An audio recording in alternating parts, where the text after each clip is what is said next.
ఎక్కడైనా ల్యాండ్ పై ఇన్వెస్ట్ చేయాలని అనుకుంటున్నారా? అయితే ఫ్యూచర్ సిటీలో ఇప్పుడే ల్యాండ్ తీసి పెట్టుకోండి. పూర్తి వివరాలకు మాకు కాల్ చేయండి. నమస్తే రమగారు. నమస్తే జయ. రమగారు, భగవంతుని ఆరాధించటం ఒక్కొక్కరం ఒక్కొక్క పద్ధతిని ఫాలో అవుతాం. ముఖ్యంగా మీరు చెప్పేది ఏంటంటే, మన పెద్దలు, మన పూర్వీకులు, మన కుటుంబంలో ఉన్న మన పెద్దలు ఏది అవలంబించారో అదే పద్ధతిని ఫాలో అవ్వండి. ఎవరు చెప్పినా దాన్ని కాకుండా మన కుటుంబాన్ని ఫాలో అవ్వండి అని మీరు చెప్తారు. ఇవి కాకుండా సామూహికంగా చేసేవి కొన్ని ఉంటాయి. అది ఎవరు చెప్పినా చెప్పకపోయినా దాన్ని మనం ముందుకు తీసుకుపోతూ ఉంటాం. ఈ మధ్యకాలంలో మనం చూస్తున్నాం కొన్ని కొంతమంది చెప్పడం, పెద్దలు గురువులు చెప్పడం, రకరకాల దేవతల్ని కొంతమందిని పూజించడం వల్ల కొన్ని శక్తులు వస్తాయని, చాలా అంటే అపారంగా చాలా తక్కువ సమయంలోనే ఆ దేవతల అనుగ్రహానికి మనం లోనవుతామని, కాస్త కష్టతరమైన ఇలాంటి పూజలు చేయాలని, ఇలాంటివి మనం వింటూ ఉంటాం. నాకు ఒక అనుమానం వస్తుందండి, ఇవి అందరం చెయ్యొచ్చా? ఎవరైనా చేసుకునేవేనా ఇవన్నీ? ఎందుకంటే సామూహికంగా వింటూ ఉన్నాం. మనం ఎప్పుడు వినని కొన్ని దేవతల పేర్లు, దేవుళ్ళ పేర్లు కూడా వినేసి ఈ వ్రతం, ఈ పూజ, ఈ నోము అనేది మనం వింటూ ఉన్నాం. అది ఎంతవరకు కరెక్ట్ రమ్మగారు? ఇప్పుడు కూడా స్వధర్మ నిధనం శ్రేయ, పరధర్మము ఎప్పుడు భయావహంగానే ఉంటుంది. సాత్విక దేవతారాధన సమయాచారమే మన పద్ధతి. మనం మామూలుగా కూడా ఒక 50 ఏళ్ల క్రితం, ఒక 30 ఏళ్ల క్రితం మన ఇంటా వంట లేదు. మన చిన్నప్పటి నుంచి మన ఇంట్లో దీపారాధన కూడా తెలియని వాళ్ళు చాలా మంది ఉంటారు. అవును. క్రమంగా ఏంటంటే మనకి ఏమైనా సమస్యలు, మనకే ఏదో ఆస్థ దేవుణ్ణి చేసేసుకోవాలి అని దేవాలయానికి వెళ్తే ఎవరో ఏదో పూజ చేసుకున్నారు, అది బాగుందని చేస్తారు. సత్యనారాయణ వ్రత కథలో అలాంటిదే చూస్తాను చూడు మనం. అవును అవును. ఎక్కడో దారేపోతూ వాళ్ళు ఎవరో చేసుకుంటూ ఉంటే ఇది ఇంత మంచిది, ఇది ఇంత సింపుల్ అంటే చేసుకోవటం.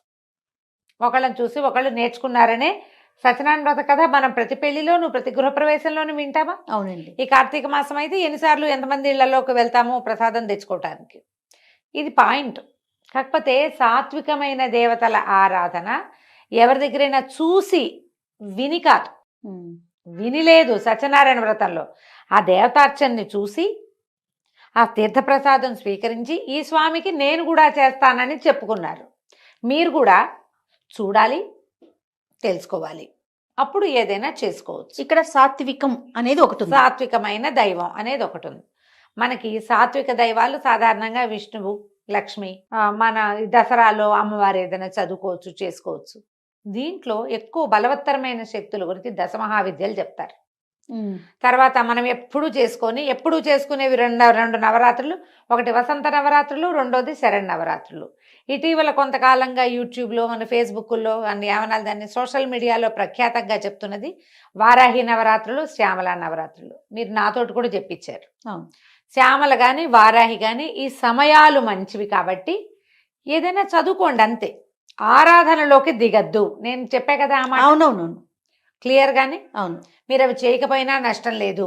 చేసేటప్పుడు జాగ్రత్తగా చేయాలంటే అసలు వారి అమ్మల ఆరాధన ఎక్కడ చేయొచ్చు? ఏదైనా పీఠంలోనో, క్షేత్రంలోనో, పీఠాధిపతుల దగ్గరకు వచ్చేస్తే అలాంటి చోట అటెండ్ చేయొచ్చు, ప్రసాదం తెచ్చుకోవచ్చు తప్ప మనం చేయకూడదు. మనం చేసుకునేదైతే కాదు. అంటే చేయటం వల్ల ఇబ్బందులు ఉంటాయా, లేకపోతే ఏదైనా లోపం జరిగితే సమస్య వస్తుందా? సరిగ్గా చేయకపోతే బెడిసి కొడతాయి. నీకు సరిగ్గా అంటే నీకేం తెలుసు? మొదట అసలే తెలియదే మనకి. మనం విని వాళ్ళు వీళ్ళు మేం చేసుకున్నాం అని చెప్తే నువ్వు విని చేసుకుంటారు. ఇప్పుడు మనకి ఎలా అయిందంటే, పెద్దవాళ్ళు, గురువులు, లేకపోతే ప్రవచనకర్తలు, చాలా ఎక్కువ విషయ పరిజ్ఞానం ఉన్నవాళ్ళు దీన్ని ఏదైనా ఇది చేసుకోవచ్చు అని చెబితే ఫాలో అవ్వటం కాకుండా, ఇప్పుడు ఎవరైనా సరే మేము ఆ గుడికి వెళ్ళాం, ఆ పూజ చేసుకున్నాం, ఈ గుడికి వెళ్ళాం, ఈ పూజ చేసుకున్నాం, లేకపోతే ఇదేదో చేసాం, విపత్కర పరిస్థితుల్లో ఇది చేసాం, దీనివల్ల జరిగింది అని సామాన్యుల దగ్గర కూడా విని కాపీ చేసుకుంటున్నాం. ఇప్పుడు మొత్తం ఊరంతా పూజలే ఉన్నాయి జయ. అవునండి. ప్రతి వాళ్ళు ఎవరో ఒక ప్రత్యేక దైవాన్ని ఆరాధిస్తూనే కనపడుతున్నారు. అది మంచి విషయం అయినా మంచిదే. కాకపోతే ఇది బెడిసికొడితే అది ఆలోచించలేకపోతున్నాం. మనకేం తెలీదు వాటి గురించి. తనకి ఎలాంటి ఆచారం పాటించాలో తెలీదు. చాలా ఇళ్లలో ఆడవాళ్ళు పూజలు చేసుకుంటుంటే మగవాళ్ళు శుభ్రంగా నాన్ వెజ్ వండించుకుని తింటారు. అన్ని రకాల క్రియాకలాపాలు జరుగుతూనే ఉంటాయి. కొన్ని దైవారాధనలకి అవి కుదరకపోవచ్చు. మాంసాహారం ఆవిడెవరికో అమ్మవారికి పెడతారని మీరు ఇంట్లో వండు తినకూడదు. మాంసాహారం పెట్టడం పుస్తకంలో ఉంది, మనకు తెలియదు కదా. అది కాదు జయ. ఇప్పుడు ఒక గన్ను చూపించాం, నువ్వు దాన్ని గుర్తుపడతావు. దాని పేరు నీకు తెలుసు, AK-47. దాన్ని వాడడం నీకు వస్తుందా?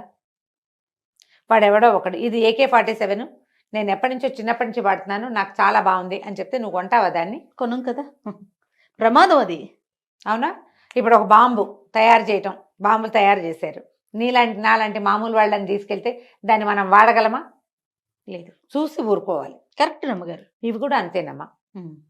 దేవతారాధన ప్రధానమైంది. మన సొంత ఆచారాన్ని పాటిస్తూ వెళ్ళే విధానాన్ని పాటించండి. ముఖ్యంగా ఇతరులు చేసే దేవతారాధనలోకి వెళ్ళొద్దు. ఏదైనా భగవంతుడే కదా అనే ప్రశ్న లేవనెత్తుతూ ఉంటుంది. ఇప్పుడు నేను అదే అంటున్నా, మరి మీకు ఒక దైవం ఉన్నప్పుడు ఇంకో దైవాన్ని నువ్వెందుకు వెళ్ళినట్టు? ఏదైనా భగవంతుడేగా. నువ్వు నూకాలమ్మనో, అంకాళమ్మనో, అంకమ్మ తల్లినో, వీరమ్మ తల్లినో, తలుపులమ్మనో నువ్వు అర్చించేటప్పుడు నువ్వు ఇంకొక వేరే దైవారాధనకి ఎందుకు వెళ్తావు? నువ్వు సేమ్ ప్రశ్న, ఇదే ప్రశ్న, ఇదే క్వశ్చన్. ఇంకా అందులో వేరే నీకు ఒకటి ఉన్నప్పుడు దాన్ని మరింత శ్రద్ధగా చెయ్యి. మీ ఇంట్లో ఏమైనా మరి ఎందుకు పరుగులు తీస్తున్నాం అంటారు? చెప్పండి, మీ ఒపీనియన్ చెప్పండి అమ్మగారు. మనుషులకి ఏమంటారంటే మహత్వాకాంక్షలు ఉంటాయి జయ, ఏదో కావాలి ఎప్పుడు కూడా. ఇక్కడ ఏదో సమస్యలు ఉన్నాయి, మనం రోజువారీ చేసేవి చేస్తూనే ఉన్నాం. ఈ ఇంట్లో ఇన్ని ప్రాబ్లమ్స్ ఎందుకు ఫేస్ చేస్తాం మనము? చాలా కష్టాలు ఉన్నాయి. వారాహం చేస్తే అదేదో కష్టాలు తీరుతుందని ఒక అమ్మాయి ఎవరో చెప్తుంది, ఒక అమ్మగారు చెప్తారు, అటు పరిగెడతారు. అక్కడెక్కడికో వెళ్ళండి జయ. ఇందులో దర్గాలను కూడా చెప్తారు జయ. అవునండి. ఇప్పుడు అలాగే కదా పరమతంలోకి వెళ్ళిపోతున్నారు మన వాళ్ళు. ఆయన్ని నమ్ముకో, నీ కష్టాలు తీరుస్తాడు. అసలు కష్టాలు లేకుండా ఎవడైనా లోకంలో మనిషి ఉంటాడమ్మా? ఏ మతంలో ఉన్నా, ఏ మనిషికైనా, ఏ మతం వాడికైనా జబ్బులు తప్పవు. ప్రేమించుకోవటాలు, లేచక్కపోవటాలు ప్రతి దాంట్లోనూ ఉన్నాయి. పిల్లలు మాట వినకపోవటం ప్రతి దాంట్లోనూ ఉంది. ప్రమాదాలు ప్రతి వాళ్ళకి వస్తాయి. అందరం మనుషులమేనా? వాళ్ళు ఏమైనా దిగొచ్చారా? వాళ్ళు దిగొచ్చింది లేదు, మనం దిగిపోయింది లేదు. మనమే తెలియక మనం కూర్చున్న కొమ్మని నరుక్కుంటున్నాము. కూర్చున్న కొమ్మలు నరుక్కోకండి. మీరు కూర్చున్న కొమ్మకి పువ్వులు పూయించే ప్రయత్నం చేయండి. దానికి సరైన పోషణ చేయాలి. ముందు ఇప్పుడు మన ఇంట్లో మనకు ఒక పద్ధతి ఉంది, ఏదో ఆరాధన, వీళ్ళు మీ ఇంట్లో ఏం లేదు, మా ఇంట్లో ఏమీ లేదండి అంటారు. నేను ఈజీ మెథడ్ చెప్తా ప్రతిసారి. ఒక పురోహితుడిని పెట్టుకోండి, ఒక్క గురువుని పెట్టుకోండి. యూట్యూబ్లో ప్రవచనకర్తలు కానీ, కథలు చెప్పేవాళ్ళు నాతో సహా, కార్తీక పురాణం చెప్పేవాళ్ళు కానీ ఎవ్వరూ మీ గురువులు కారు.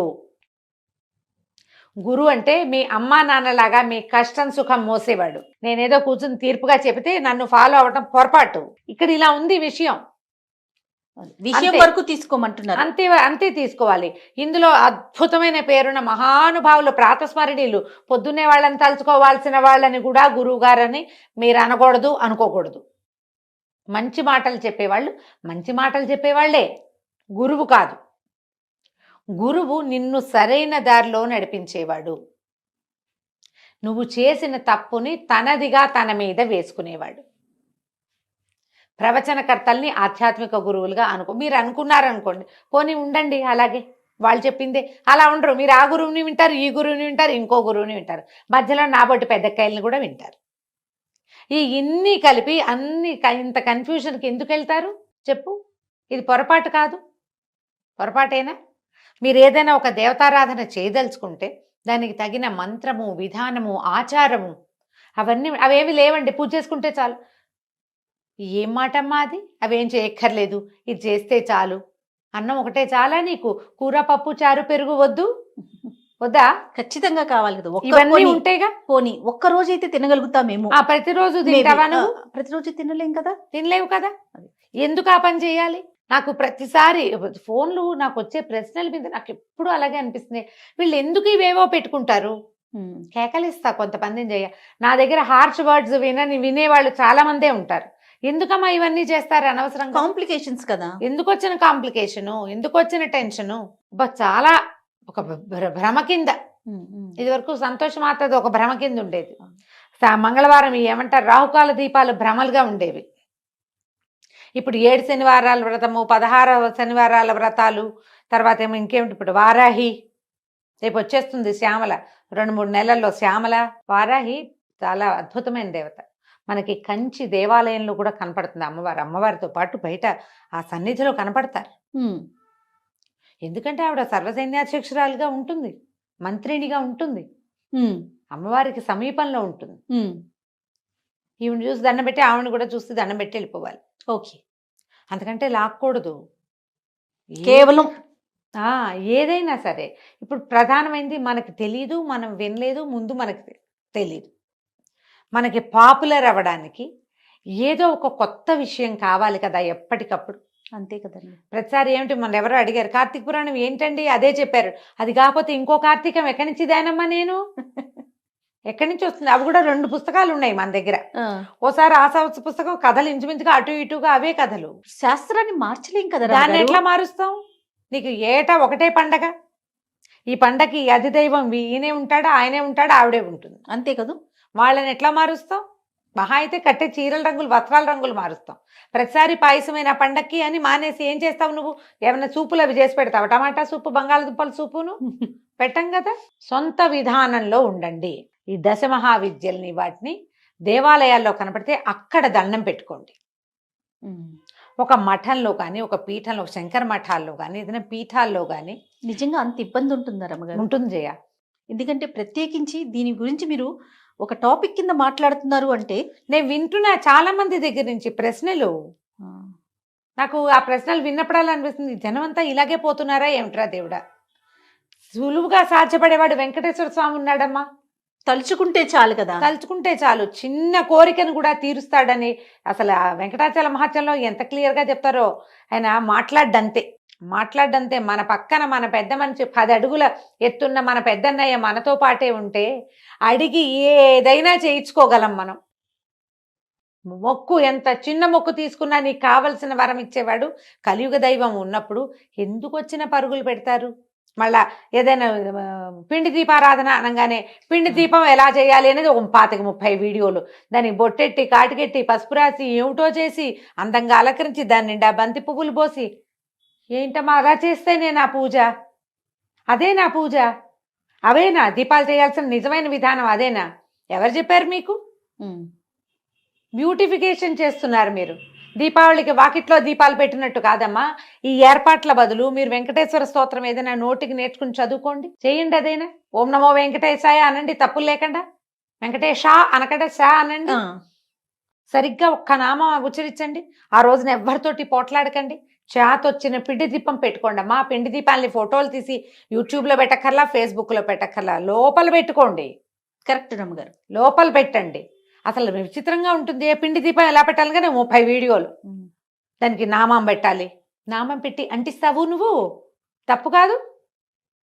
పిండి దీపానికి వెంకటేశ్వర నామం అయిపోతుందంటే రమ్మగారు, నాకు తెలిసింది కొంత, నేను ఎక్కడో చూసింది మరికొంత. ఇవి 2 కలిపి ఇంకొక 2 యాడ్ చేసి బ్యూటిఫికేషన్ యాడ్ చేస్తారు. ఇప్పుడు దీపం పెట్టి దానికి ఇట్లా నామం పెట్టి దాంట్లో నువ్వు ఒత్తేసి వెలిగిస్తే అది ఎట్లా చెప్పు. మొన్న ఒక గృహప్రవేశానికి బ్రహ్మగారు వచ్చారు.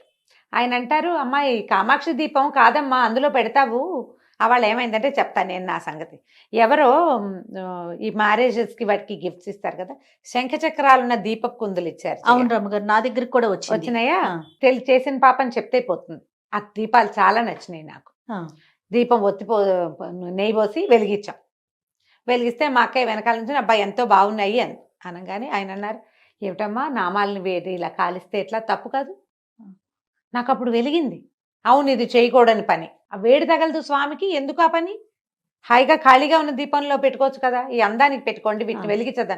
తోము లోపల పెట్టా జయ, మళ్ళీ ముట్టుకోవాలి, వాటిని షోకేస్లో పెట్టా.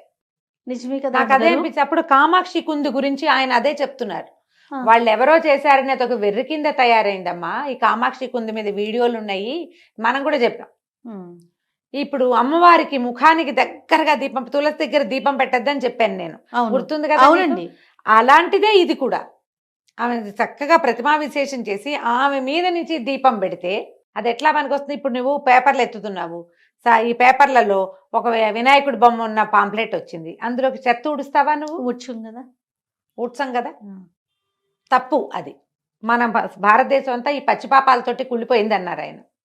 లక్ష్మీ బాంబులని లక్ష్మీ అవుట్లకి లక్ష్మీదేవి బొమ్మ వేస్తారు, అది కాలబెట్టేసుకున్నామమ్మా, అందుకే భారతదేశం అధోగతి పాలవుతుంది అంటున్నారు. ఇదొక పాయింట్. ఇవి అన్ని మార్చలేము, కొన్ని మార్చుకోగలుగుతాం కదా. మన చేతిలో ఉన్నవి మారుస్తాం కదా, మార్చుకోగలం కదా. దయచేసి ఉగ్రదేవతారాధనకి వెళ్ళకండి. ఏదైనా ఒక స్తోత్రం చదువుకోవచ్చు, ఓ పండో ఫలమో నివేదన చాలు, అంతకంటే పైకి వెళ్ళొద్దు. దశ మహావిద్యలు కానీ తర్వాత ఏమో ఇంకా ఉన్నాయి మనకి అమ్మవార్ల స్వరూపాలు, మనం ఇవి చేస్తాం కదా ఈ దసరాలో అమ్మవారికి అక్కడ చేస్తారు. మన మామూలుగా విజయవాడలో ఏమో అవతారాలు వేస్తారు కదా నవదుర్గలు, నవదుర్గ స్వరూపాలు కానీ వారిని విడిగా అర్చించేందుకు పూనుకోకండి. నవదుర్గలకు ఒక స్తోత్రం ఉంది, ప్రథమం శైల పుత్రీచ, చదువుకో అంతే. అంతకంటే ఒకవేళ మీ ఇంట్లో ఉంటే, ఇప్పుడు ఇందులో అసలు పాయింట్ చెప్దాం, మీ ఇళ్లలో ఆనుచానంగా ఇదేదైనా విధానం ఉన్నవారు పాతకాలంలో ఎలాంటి వ్యవహార విధానాలు పాటించేవాళ్ళో అది పాటిస్తూ మీరు జరుపుకోండి, మాకే అభ్యంతరము లేదు. విధానాలన్నీ తీసి పాడేసి మడి మైల అన్నీ తీసి పక్కన పెట్టేసి అది మాత్రం చేస్తానని అనకండి. మన పూర్వీకులు ఏం చేసినా పూర్తిగా మన మంచి కోసం ఆలోచించే చేశారు. ఒక దైవత ఆరాధన ఉంది మన ఇంట్లో అంటే దానికి తగిన పద్ధతిని ఏర్పరిచి పెట్టేవాళ్ళు అంతే. ఇప్పుడు నువ్వు పద్ధతులన్నీ వదిలేసి అదొక్కటి తీసుకుంటానని మనం అనకూడదు. ఇప్పుడు టీవీలలో ఎక్కడైనా మనం వింటాం, ఇది చదువుకోండి, ఆ స్తోత్రం చదువుకోండి, ఈ స్తోత్రం వరకు ప్రాబ్లం ఏం లేదు. నేను ఎన్నిసార్లు చెప్పాను, మంత్రం అని మాత్రం వెళ్ళకండి, మీకు అక్షరాలే పలకవు. మామూలుగా భగవంతుడు అంట కూడా అది భగవంతుడు భక్తి అంట.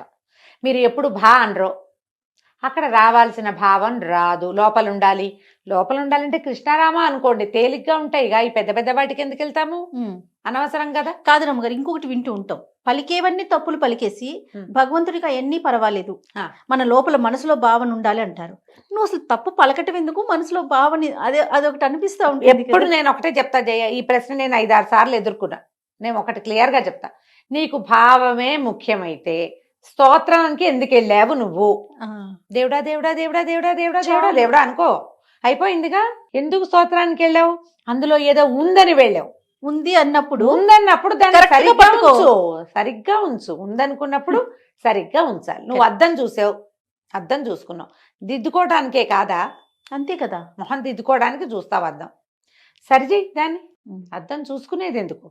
కరెక్ట్ అండి. ఎలా అయినా సరే ప్రపంచం నన్ను యాక్సెప్ట్ చేయాల్సిందేనని నీకు ఉందనుకో, అర్థమే చూడవు, నువ్వు చూడాల్సిన అవసరమే లేదు. నువ్వు ఎందుకు చూస్తున్నావు ఇది ఆలోచించండి అమ్మా. దయచేసి వీడియోలు ఏవి ఉన్నా చూసి వదిలేయండి. అలా అనుకోని ఊరికే శ్రవణంలాగా ఎక్కడో కాసేపట్ల వీడియోలో 5 నిమిషాలు కనపడి వాళ్ళంతా అలంకరించుకున్న దానికి అట్రాక్ట్ అయ్యి మాకు అదేదో బ్రహ్మాండం బదులైందంటే నమ్మద్దు. మీ పిన్నో మీ బాబాయ్ కూతురో మీ మావయ్య ఇంట్లోనో ఈ పూజ చేసుకుంటున్నాము మాకు చాలా బాగుందంటే ఓసారి వెళ్ళి చూసి కావాలంటే అప్పుడు దిగచ్చు. నమస్తే. నమస్తే.